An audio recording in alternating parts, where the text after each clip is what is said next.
Sediento de ti, la palabra, fuente de vida. Reflexiones diarias del Evangelio con el sacerdote Tony Díaz. Este programa es patrocinado por los misioneros claretianos de la provincia de los Estados Unidos y Canadá. Iniciamos.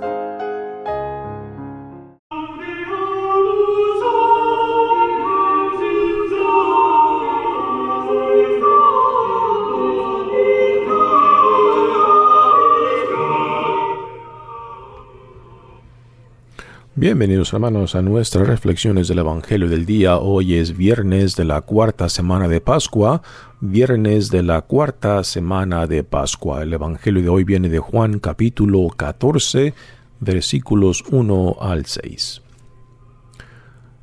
En aquel tiempo Jesús dijo a sus discípulos: No pierdan la paz. Si creen en Dios, crean también en mí.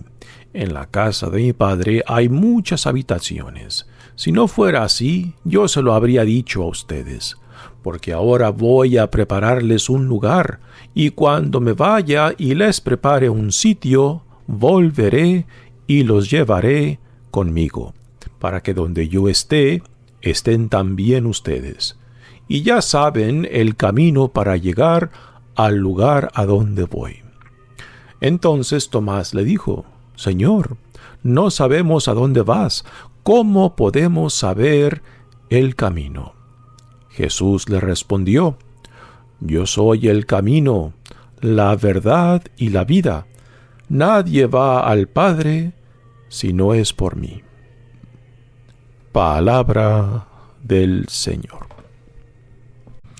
Muy bien, demos comienzo a nuestra reflexión del Evangelio de hoy, que es parte del último discurso de Jesús en el Evangelio de Juan. Este último discurso empieza en el capítulo 13 y continúa hasta fines del capítulo 17, y el contexto viene siendo la última cena, dentro de la cual Jesús da este largo discurso final a sus discípulos, preparándolos para lo que ya ve venir: su arresto, su condenación, su pasión, muerte y resurrección. Y esto obviamente deja tristes a sus discípulos, que no saben qué hacer con estas palabras de Jesús. Apenas empiezan a identificarse con la identidad de Jesús y de que Él es el Hijo de Dios, de que Él es el Mesías, el enviado de Dios. Y ahora Jesús les dice de que se tiene que marchar, ¿no?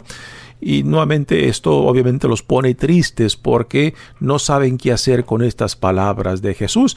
Y aunque Jesús también ya les ha hablado de la resurrección, de que no los abandonará, pues ellos aún no entienden esto, porque la resurrección no es una cosa de todos los días, así que no saben cómo entender estas palabras de Jesús. Y Jesús percibe la ansiedad y tristeza de sus discípulos, y por eso con estas palabras consoladoras se dirige a ellos y les dice: no pierdan la paz. Si creen en Dios, crean también en mí, ¿no?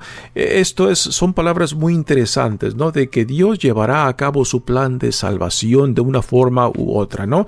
Y que si creen en el plan de Dios, pues entonces que también crean en Jesucristo, puesto que Él es el enviado de Dios, y de que de una manera el plan de Dios no será frustrado por nada ni nadie, ¿no?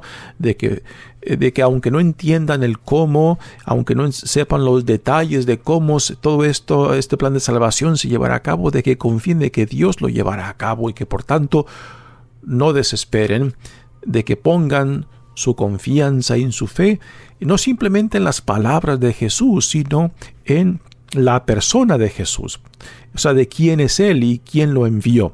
Este es un tema que resalta mucho en el Evangelio de Juan, cuando dice de que el creer en Jesús no simplemente es de creer en sus palabras, en su mensaje o en su poder, sino es en creer en la totalidad de la persona de Jesús, en su identidad y de quién lo envió y de dónde viene su autoridad y poder, ¿no? Así que creer en Jesús es mucho más que simplemente creer de que existió o de que creer en sus palabras. Es creer de que Él es el Hijo de Dios, la encarnación del Dios vivo, que Dios envió para revelarnos su plan de salvación, el reinado que ya ha hecho irrupción en la historia humana, ¿no? Quizás nosotros también nos podemos identificar con esta tristeza y también este sentido de quizás de confusión, de que cuando no sabemos cómo Jesús nos acompaña, pues a veces quizás dudamos de su presencia en nuestro caminar. Y Jesús dice: no pierdan la paz, si creen en Dios, crean también en mí. En la casa de mi Padre hay muchas habitaciones. Esta imagen de que la corte de Dios, el lugar de Dios es una casa, es, digamos, una estructura dentro de la cual hay muchas habitaciones reservadas para los hijos e hijas de Dios, para los que Dios ha llamado, para los que Dios ha escogido, ¿no? Y después continúa Jesús diciéndoles: si no fuera así, yo se lo habría dicho a ustedes, porque ahora voy a prepararles un lugar. Cuando me vaya y les prepare un sitio, volveré y los llevaré conmigo. Así que Jesús aquí, para consolarlos, está diciendo que no los dejará huérfanos, que se irá por un tiempo, no les dice cuánto tiempo, pero que definitivamente regresará, ¿no? Para estar con ellos siempre. Y dice, y los llevaré conmigo para que donde yo esté, estén también ustedes. Yo cada vez, este evangelio que acaban de escuchar, es muy común en los funerales. Y no sé, yo cada vez que lo leo, siempre por dentro, aunque no lo manifiesto, o sea, enfrente de la gente, ¿no? Siempre me provoca una cierta sonrisa, ¿no? Porque cuando leo las palabras, cuando me vaya y les prepare un sitio, volveré y los llevaré conmigo para que donde yo esté, esté también ustedes. Y pienso, hombre, Jesús, qué bueno que te preocupas por nosotros, pero mira, no tengas prisa en regresar por mí, ¿no? Particularmente a los que tienen miedo de la muerte, ¿no? A los que le temen a la muerte, pues pensarán lo mismo, ¿no? De que, hombre, gracias Jesús por pensar en mí, pero tómate tu tiempo, ¿no? No tengas prisa en venir por mí, ¿no? De ahí esto es lo que me provoca la sonrisa, ¿no? De cómo a gente que escucha estas palabras quizás las pueden interpretar, particularmente si tienen miedo a la muerte, ¿no? Y Jesús dice: ya saben el camino para llegar al lugar a donde voy, ¿no? Y ahora aquí viene esta pregunta de Tomás, ¿no? Una pregunta ingenua hasta cierto punto, pero a la misma vez, gracias a esta pregunta de Tomás, tenemos estas palabras de Jesús que declaran, ¿no? Que Jesús es el camino, la verdad y la vida, ¿no? Al principio del movimiento cristiano, particularmente en las primeras 2 generaciones, los cristianos, antes de ser llamados como cristianos, se les decía que eran gente en el camino. Y no sé, para mí esta palabra, este nombramiento de los que seguían el movimiento que Jesús había empezado, el movimiento cristiano, pues es una imagen que connota esta frase, ¿no? Yo soy el camino, porque es una imagen muy dinámica, y cuando uno está en el camino tiene que ir ligero de equipaje, lo cual es todo lo contrario cuando uno fija una localidad y ya se establece, y cuando uno se establece, pues empieza a acumular, empieza a llenarse de cosas que después lo van deteniendo, lo van amarrando por las cuestiones de posesiones, ¿no? Pero una persona en el camino es una persona ligera de equipaje, y también una persona en el camino está dispuesta a ser sorprendida por las diferentes experiencias. Yo recuerdo cuando hice el camino de Santiago de Compostela, ¿no? Me topé con una diversidad de gentes, y toda la gente que va a hacer un tipo de peregrinación siempre vamos con cierta intención, ¿no? Ciertos planes, pero cuando uno empieza a caminar, el camino te va manifestando otras intenciones que quizás uno no tenía en mente o no tenía claras, ¿no? Y el simplemente ir caminando el camino te va revelando del por qué tú en realidad estás en ese peregrinaje, ¿no? En esa peregrinación, ¿no? Y te va el caminar, el cansancio, las nuevas experiencias, el contacto con otra gente, lo que vas viendo, cómo el cuerpo va respondiendo a las demandas de caminar y del cansancio. Y se va manifestando otras motivaciones que quizás no son con las que tú empezaste esa peregrinación, ¿no? Así que esta idea de que los cristianos eran conocidos como gente en el camino, ¿no? Para mí es una imagen muy interesante, muy dinámica, que nos forza a vivir un cristianismo un poco diferente que cuando uno ya en cierta manera se conforma o se relaja fácilmente con una cierta localidad, ¿no? Y cuando uno se asienta en una localidad y pierde este dinamismo de movimiento, ¿no? Nuevamente, estar en el camino es una dinámica muy diferente en la cual te forza a estar constantemente despierto para ver cómo es que en el caminar Dios viene a nuestro encuentro, ¿no? Es la experiencia también de los discípulos que iban en camino a Emaús, y Dios sale al encuentro de ellos en el camino, y es en el caminar donde se les abren los ojos, ¿no?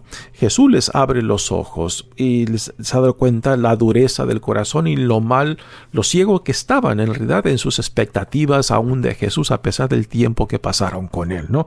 Así que esta imagen de gente en el camino yo creo que aún tiene mucho que enseñarnos y quizás sea una oportunidad de retomar esta imagen del cristiano que está en el camino, ¿no? Cuando Jesús dice yo soy el camino. Ahora la pregunta de Tomás es una pregunta que en el fondo tiene un sentido literal de las palabras de Jesús, cuando Jesús raramente, particularmente en el Evangelio de Juan, habla literalmente. Siempre sus palabras son metáforas o parábolas o simbólicas de algo mucho más allá de la palabra misma, ¿no? Pero la pregunta de Tomás cuando dice Señor, no sabemos a dónde vas, ¿no? ¿Dónde vas? Parece que Tomás tiene en mente un lugar, una localidad, pero la respuesta de Jesús no nos habla de una localidad o de un lugar, sino de sí mismo. Yo soy el camino. O sea, el identificarnos con Jesús mismo, el hacer nuestra la visión del reino que Él nos modela, los valores del reino, del amor, de la compasión, de la misericordia, de la justicia de Dios, que al hacerlo nuestro, entonces ya nos identificamos y nos ponemos en el camino tal como Jesús nos los modela con su propia vida, ¿no? Y que así como Él es el camino, también es la verdad y la vida.